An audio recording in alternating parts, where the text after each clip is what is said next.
Erev Tov à toutes et à tous. Tout d'abord, merci beaucoup à nos amis Thierry et Sabine d'avoir initié ce cours, et plus particulièrement à Sabine, ce cycle. Donc, il va avoir lieu 4 lundis de suite, qui sera sûrement suivi d'autres cycles. Et la thématique de ce premier cycle a donc été intitulée « Vivre en paix ». Et ce soir, évidemment, dans ce cycle, nous allons démarrer sur cette première thématique que nous avons intitulée « Vivre en paix avec soi-même et s'accepter ».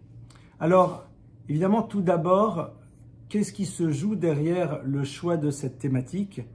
Vivre en paix, ça veut dire quoi? Quelle est cette notion de paix, de shalom, de shlemut?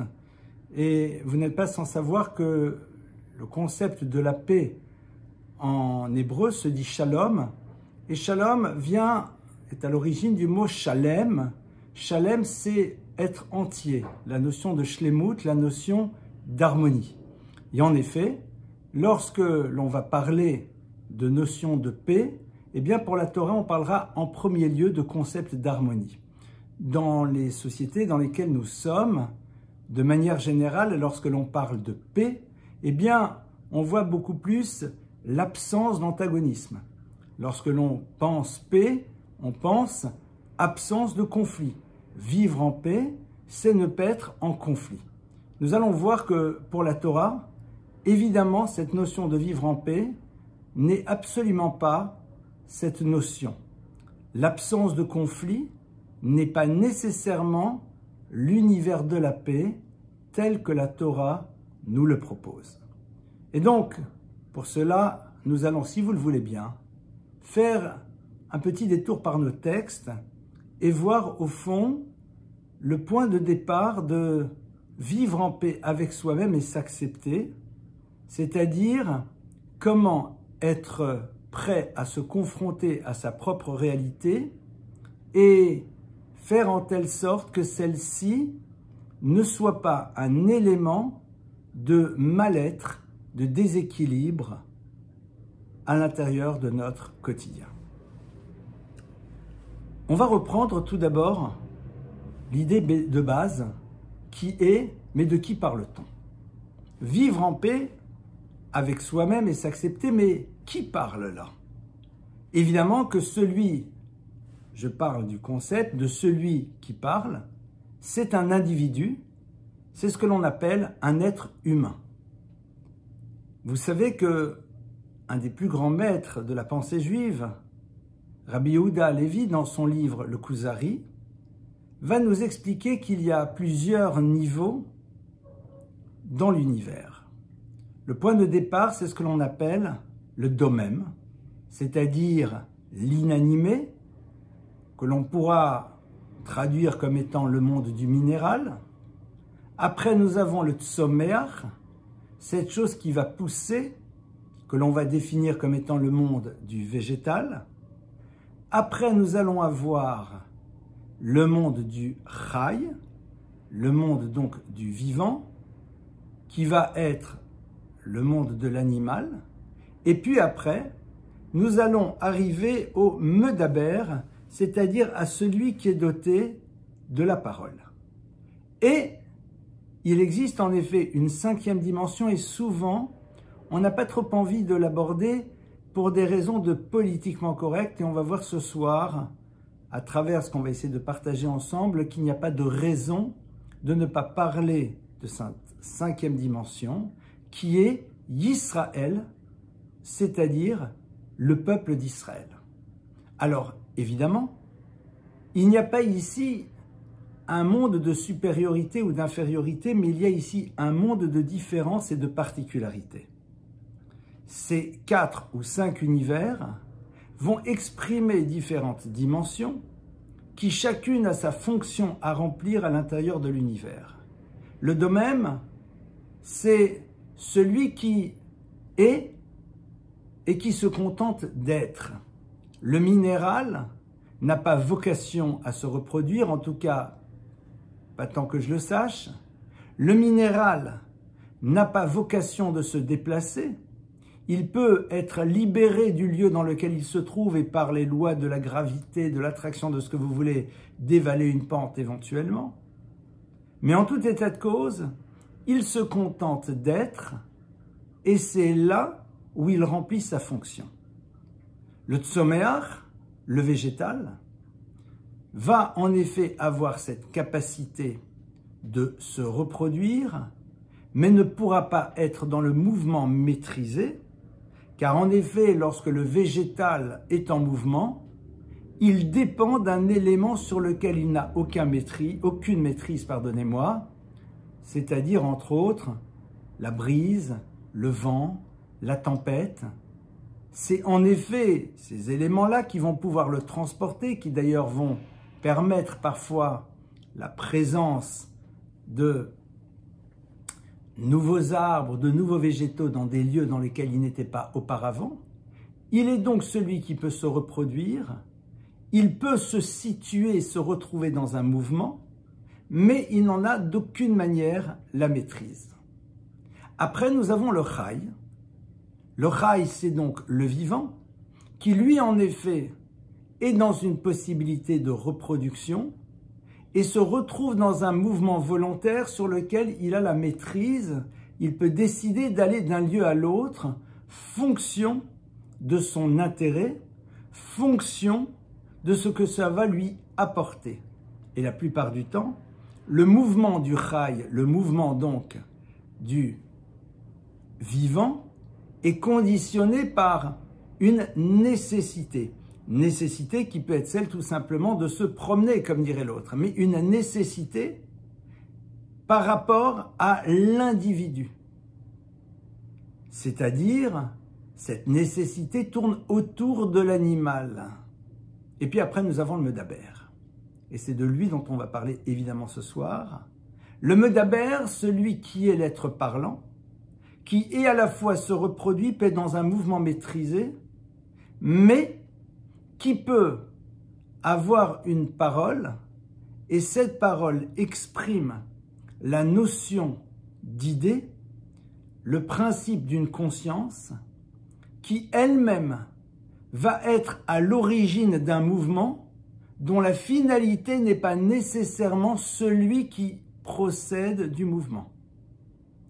Ça veut dire que le Chai et le Medaber ont une réelle proximité de par leur capacité à se reproduire et à se mouvoir, mais le Medaber définit son mouvement à travers une réflexion, et cette réflexion n'est pas exclusivement tournée vers lui-même, mais vers la capacité qu'il a, et qui est sa particularité, d'élaborer un projet qui a une valeur en tant que telle et pas nécessairement à travers ce que ça va pouvoir lui apporter à lui en tant qu'individu. On reviendra éventuellement plus tard sur le Israël, mais vous comprenez bien qu'on va pouvoir parfaitement intégrer ce concept-là à l'intérieur de notre réflexion. À partir de là, évidemment, on est bien d'accord que le domem, l'inanimé, le tsomeach, le végétal, le chai, le vivant, n'ont a priori pas de problème existentiel, et ce pour une raison très simple, c'est que tout simplement à travers ce qu'ils sont, ils remplissent leur fonction, à travers leurs mouvements, maîtrisés ou non, ils arrivent à remplir leur rôle à l'intérieur de l'univers. Et nous avons ici une première notion qui va être fondamentale.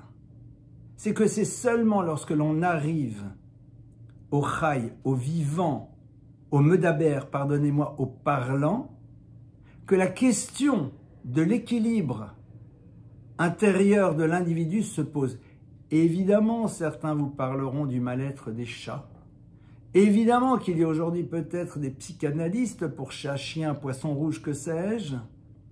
Mais ce qui est sûr, c'est qu'un animal va se retrouver au quotidien dans un cadre dans lequel il remplit sa fonction première qui est d'exister, de se reproduire et de permettre la perpétuation de son espèce. Et ça s'arrête là. La question de l'harmonie se pose dès lors que l'on se retrouve face à ce questionnement, si nous nous retrouvons véritablement là où nous devons et nous pouvons être.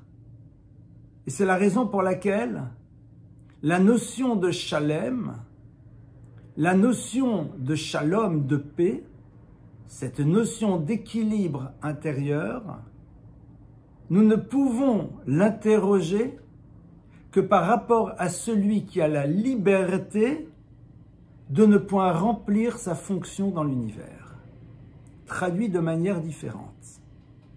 Vous ne verrez jamais un minéral, un végétal ou un vivant décider de ne pas jouer le rôle qui est le sien à l'intérieur de l'univers. Le minéral se contente d'être, il joue sa fonction. Le végétal ne peut pas faire la rétention de ses graines. Elles sont là, elles émergent, elles seront dispersées par le vent et elles produiront d'autres choses. Le chai, le vivant, c'est-à-dire le monde animal, sera et restera toujours dans la fonction qui est la sienne et il ne se refusera jamais à continuer à être ce qu'il est et à assurer la perpétuation de l'espèce. Cette liberté de pouvoir être dans le refus de la fonction qui est la nôtre est au fond le cadeau qui a été fait à l'humain.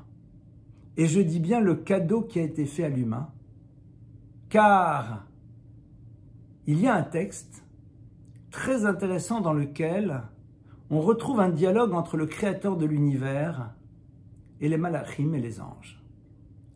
Dans ce texte, les malachim, les anges, se tournent vers le créateur et lui disent « Mais si nous avons bien compris, tu considères qu'il est nécessaire de créer un univers dans lequel il y aura un être humain. Nous, les malachim, les anges, c'est-à-dire toutes ces énergies qui permettent à l'univers d'exister, nous ne serions peut-être pas suffisamment importants. Qu'as-tu besoin de créer cet être humain qui, au passage, va te causer les pires problèmes dans cet univers ?» Et Dieu, de leur donner cette réponse très surprenante.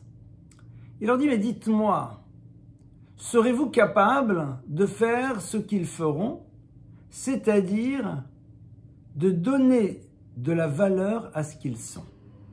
Et je vais me permettre, si vous le voulez bien ici, de faire une toute petite parenthèse qui va nous permettre de comprendre ce concept. Dans le Talmud, il y a un traité qui s'appelle le traité de Arachin. Arachin vient de la racine Erech. Erech, ça veut dire une valeur.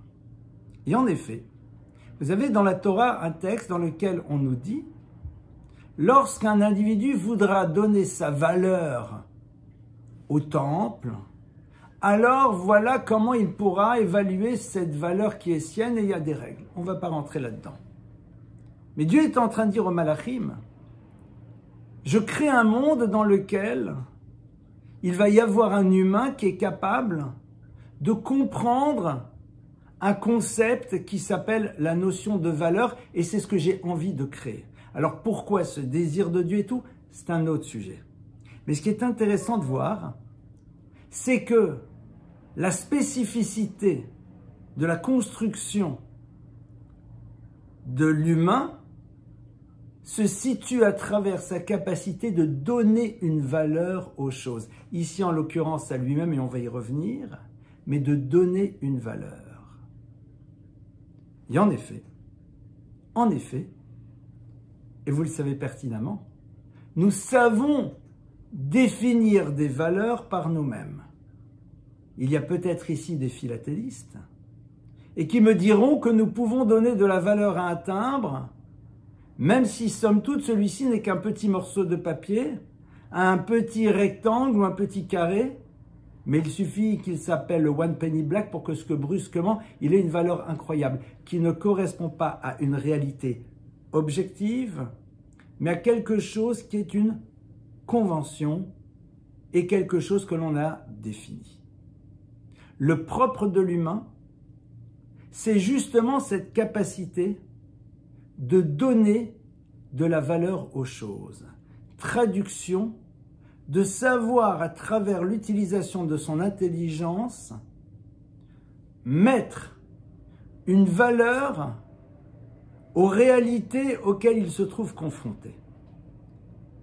Et tout l'enjeu, numéro 1, et nous allons maintenant pénétrer le sujet de ce soir, va être de d'abord réfléchir comment l'individu crée-t-il cette dimension de valeur qui va être au cœur d'apprendre à vivre en paix avec soi-même et s'accepter.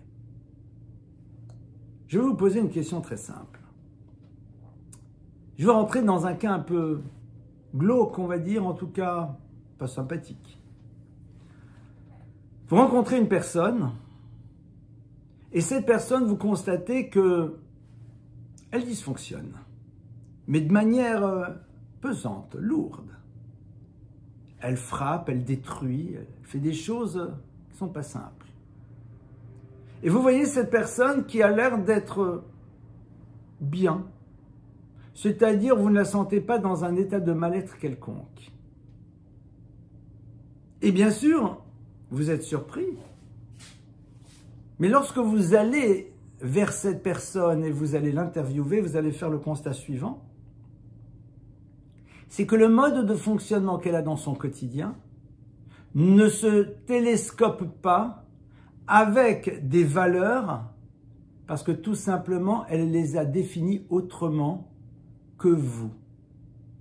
Et donc, pour elle, il n'y a pas de distorsion entre des valeurs qu'elle possède et la réalité de ce qu'elle vit ou de ce qu'elle est. Le point de départ du déséquilibre commence lorsque nous ressentons, nous percevons ou nous identifions de manière claire une forme de rupture entre la réalité que nous vivons au quotidien et les valeurs qui sont les nôtres ou qu'on nous a transmises. Ce n'est pas pour rien, sans faire de raccourcis trop rapides et qui pourraient être mal compris, que lorsque l'on vit parfois cette difficulté de se sentir bien avec soi-même, un terme très global, générique, général, psy, d'accord, mais terme générique, global, concept, j'ai envie de dire, va parfois nous aider à mettre de côté cette problématique de contradiction en nous aidant à faire fi de ce que l'on croyait être des valeurs et qui va nous aider à redéfinir. À tort ou à raison, c'est un deuxième problème, évidemment. Je ne dis pas que dans ce monde-ci, c'est ce qu'on va faire, qu'on soit bien clair. Ce n'est pas du tout ce que j'ai dit, mais j'ai dit on peut se trouver face à cela.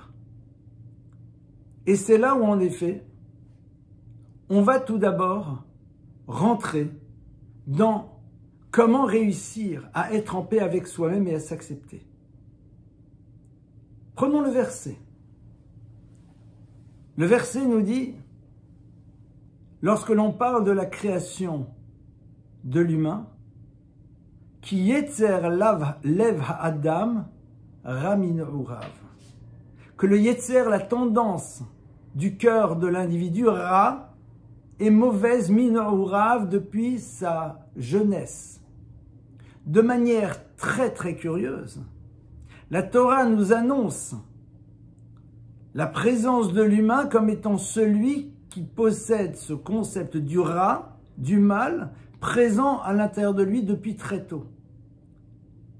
Redémarrons un peu plus tôt et rappelons-nous du verset qui nous relate la création de l'humain. Vayitzer Hashem Elokim et Adam. Et Dieu littéralement a façonné l'humain. Et sur place, rappelons-nous cette interprétation de nos sages qui s'intéresse sur la présence de 2 fois la lettre Yud. Vayitzer, ils disent Shpe Yotzirot. Il y a ici 2 éléments qui sont construits au même moment, qui émergent au même moment. C'est la tendance qui pousse l'individu à aller vers le bien et celle qui le pousse à ne pas y aller. Traduit de manière différente, être en paix avec soi-même, ça commence d'abord par regarder un texte qui nous annonce dès le début la présence de dimensions dysfonctionnantes chez l'être et voir à l'intérieur de celle-ci une réalité structurelle. Plus que cela, rappelons-nous de ce verset très curieux tel qu'il est interprété par nos maîtres. Il s'agit du verset qui annonce la fin de la création de l'univers lorsque l'humain a été créé. Et le texte nous dit « Et Dieu vit ce qu'il avait fait, vehine tov meod » et voici que c'était extrêmement bien. Et nos maîtres, bien sûr, de s'arrêter sur ce tov meod, ce très beaucoup bien, comme diraient les enfants, et de dire oui, cette chose extrêmement bien qui est créée, c'est quoi? C'est cette capacité, cette liberté que nous aurons de pouvoir aller vers le mal. Et ce qui est très intéressant, c'est de voir que le terme de meod, beaucoup, est constitué de 3 lettres, et avec ces 3 lettres, vous constituez le mot Adam, qui veut dire l'être humain. Ce qui est extrêmement bon pour l'homme, c'est la découverte qu'il va faire de ce que l'on appellera les parties sombres qui l'agitent et qui sont présentes, et qui vont représenter l'élément essentiel de son existence à travers les défis qu'ils vont lui proposer. Et c'est là où, en effet, on a déjà ici un point de départ. Vivre en paix avec soi-même, c'est tout d'abord savoir que les parties de nous-mêmes qui nous dérangent s'inscrivent dans le plan a priori que Dieu a dans la création de l'univers. Un monde dans lequel je pourrais définir des valeurs et en même temps m'opposer à celles-ci de par la présence qu'il y a à l'intérieur de moi-même en tant qu'individu, de cette tendance à vouloir gâcher mon potentiel de réalisation. Le Talmud nous dit que toute personne qui effectue une transgression et en a honte, à cette personne-là, Dieu pardonne. Transgression, je ne parle pas nécessairement dans un interdit rituel, qui a un dysfonctionnement dans sa manière d'être, dans la relation à Dieu ou dans la relation à l'autre. Pourquoi? Parce que nos maîtres expliquent et disent que le sentiment de honte, c'est le révélateur de la conscience que l'on a encore de ce que l'on devrait être et de ce qu'on n'a pas réussi à vivre dans la confrontation à une situation. La honte, c'est réaliser qu'à un moment, je n'ai pas été ce que je pressens au plus profond de moi-même devoir être, dans un comportement, dans une manière d'être, dans une bataille, dans une gestion de situation. Ça veut dire que paradoxalement, au moment où l'individu risque de ne pas s'aimer, c'est là où véritablement on est en train de dire « mais là, tu as face à toi l'amour de Dieu ». Parce que cette conscience que tu as qui risque de t'amener à ne pas vouloir t'aimer toi-même, c'est elle qui est le révélateur de ta grandeur. Ce mal-être cette difficulté que tu as de te vivre face à une situation. Tu n'es pas en paix avec toi, tu dis « Non, c'est dommage, j'ai loupé, c'est pas comme ça que j'aurais dû faire, que sais-je » Prouve que tu as gardé intact à l'intérieur de toi cette conscience aiguë de ce que tu devrais être. Or, la chose la plus importante, c'est d'être capable de garder à l'intérieur de soi-même cette conscience de ce que l'on devrait être et de ce que l'on devrait mettre en place dans notre existence. Il y a un très bel enseignement que j'ai souvent partagé, qui est un enseignement d'un grand maître qui s'appelait Rav Yerucham de Mir, Rav Yerucham Leibovitz, qui expliquait ce texte du Talmud très célèbre de la manière suivante. Le texte du Talmud, en effet, dit que Sheva Pamim Tzadik Yipol Vekab, il commente un verset dans lequel il est écrit que le Tzadik, l'être juste, tombe 7 fois mais il se relève. Et Rav Yerucham Leibovitz dit bien sûr la grandeur du Tzadik c'est de se relever sans doute. Mais sa grandeur essentielle, c'est de savoir qu'il est tombé, parce que si tu sais que tu es tombé, tu sais encore où tu dois être. La grande difficulté que l'on a, c'est que lorsque on ne se voit pas dans ce que l'on pensait devoir être, à ce moment-là, on ne se sent pas en paix avec soi-même, parce qu'on ressent cette contradiction qui existe. Pour faire disparaître cette contradiction, il y a plusieurs axes possibles. Le premier axe est de décider que cette voix intérieure n'a pas lieu d'être, qu'elle est le fruit d'un conditionnement de ce que l'on veut pour pouvoir être mieux dans l'acceptation. C'est dommage d'être obligé de faire disparaître cette sensibilité éthique que nous avons en profondeur chez nous. C'est dommage d'être obligé de faire disparaître ou de réactualiser ou de transformer totalement les références qui ont été les nôtres pour vivre en paix avec soi-même. Parce que justement, on commence à vivre en paix avec soi-même lorsque l'on découvre nos batailles à travers les échecs auxquels nous avons été confrontés. C'est assez surprenant, mais c'est ainsi que voit la Torah les choses. Alors, évidemment, pour réussir à faire ce travail, il y a toute une démarche intérieure à faire. Cette démarche, elle commence d'abord par un enseignement très connu d'un maître qui s'appelle Rabbeinu Yonah de Gérone, qui nous dit cette chose de manière très claire. Rabbeinu Yonah dit que il est totalement inenvisageable pour quelqu'un de commencer à vouloir construire ce qui va être son projet de vie s'il n'accepte pas de découvrir en premier lieu les éléments positifs qui le constituent. Les éléments positifs qui nous constituent vont être la découverte d'une potentialité que nous possédons et qui est révélatrice d'un projet que nous allons devoir mettre en place à l'intérieur de notre vie. Vivre en paix avec soi-même commence d'abord par cette conscience que nous avons quelque chose de particulier et d'unique que nous allons devoir faire exister dans l'univers. Et cette première chose ne se situe pas dans une réalisation visible, tangible, identifiable, mais se situe d'abord dans le désir que l'on a de pouvoir réaliser le projet qui est le nôtre sans savoir nécessairement où il va se situer. La conscience de ce désir est un point fondamental. Et pourquoi ? Lorsque l'individu est dans un désir, alors il se confrontera à un moment ou à un autre à ce que j'appellerais une sensation de plaisir. Le plaisir de vivre ce que son désir le pousse à vivre.